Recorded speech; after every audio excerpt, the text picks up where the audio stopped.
Hi, I'm Mike, and today we're going to talk about lug nuts.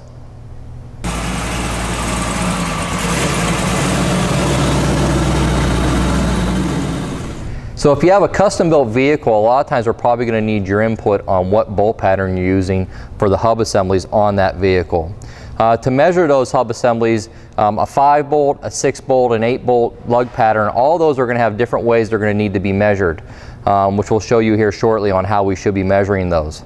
The other thing is that when you buy a custom wheel assembly for your vehicle, a lot of times the manufacturers may change up the seat type of lug nut that's required to bolt that wheel to the hub assembly.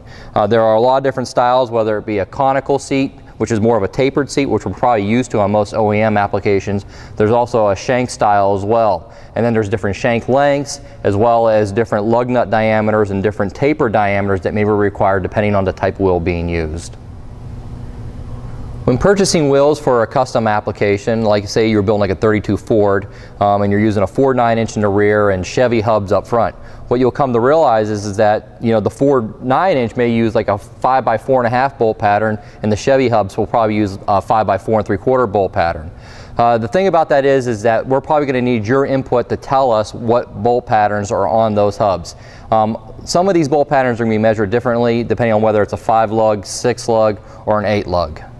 For example, this is how you would measure a 5-lug pattern. You would notice that a 5-lug gets measured from the outer edge of one hole to the center of the adjacent hole. Once the lug pattern of the wheel needed is determined, the next thing we got to look at is the lug seat type required for that wheel. For the most part, the wheels that you purchase from us are either going to be a conical seat or it's going to be a shank style seat lug nut, depending on the wheel type and what the wheel use is really going to be. Like race wheels usually use a shank style lug nut, whereas most street type wheels will use a tapered seat lug nut. There's a lot of different lug nuts out there, and actually sometimes there's actually different seats within the seat, meaning that there may be a different style of conical seat in comparison to different shank lengths for shank style wheels as well. We're going to go ahead and dissect all those here in a moment. So let's go ahead and do a quick rundown of all the different conical seat lug nuts that are out there. For the most part, most wheels that are being purchased from us are going to require a conical seat lug nut, and the seat of those lug nuts required is usually going to be a 60-degree seat. If we were going to have a closed cap wheel, meaning that a wheel that actually had a cap that covered up the lug nuts, we'd probably go with something like this here. It's more of an OEM style lug nut, which has an open end on it. It's fairly short. For exposed lug nut wheels though, ones where you're actually going to see the lug nuts, we would probably go with something like this here, which has a finished end on it. You'll notice that it's got a cap over the end, so it dresses up the look of the wheel a little better. For ET style wheels though from Cragar, they actually use a shank conical seat combination, which actually has a shank insert that goes into the hole of the wheel, as well as a conical seat to go ahead and center the wheel on the hub assembly.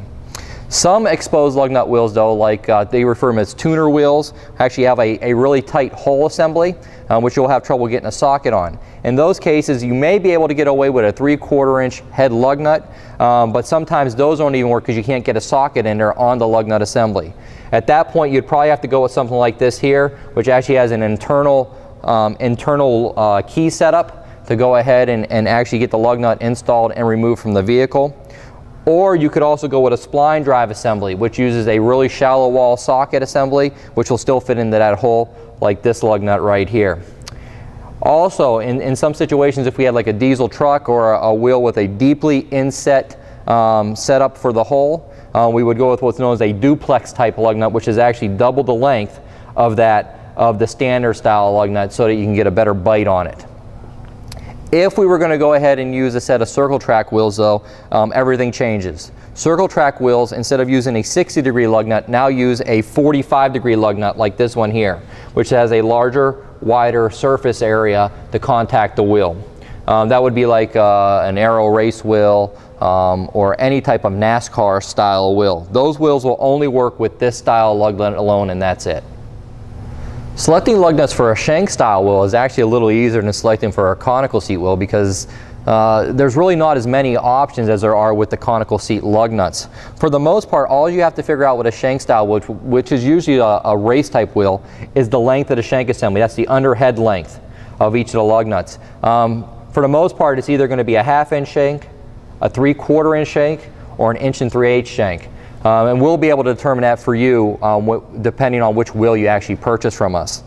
On top of that though, the other thing we have to consider is that there's also going to be a washer assembly that's going to be required for these lug nuts to keep the lug nuts from binding and digging into the wheel when they're tightened down. And that washer is actually used as a spacer and a tensioner as well, because what you'll notice about the washer is it's actually concave, so it works almost like a spring in a sense to create tension against the lug nut and keep it from coming loose.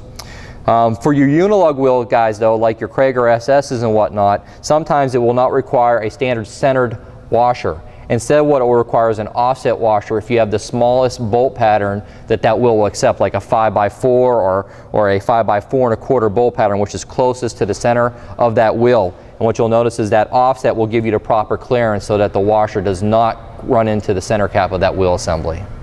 And the last type of lug nut that's going to be required for our customers that usually have European cars is actually a lug bolt, like this one here, which is actually a tapered seat bolt assembly instead of a nut assembly. These are usually a requirement for aftermarket wheels because the factory wheels on most European cars actually use a cover to cover up the factory lug nuts, whereas the aftermarket wheels will go ahead and have an exposed lug nut instead. As you can see here, the difference between a shank style setup in comparison to a tapered seat lug nut setup. Make sure you check out our other wheel and tire videos, and thanks for watching.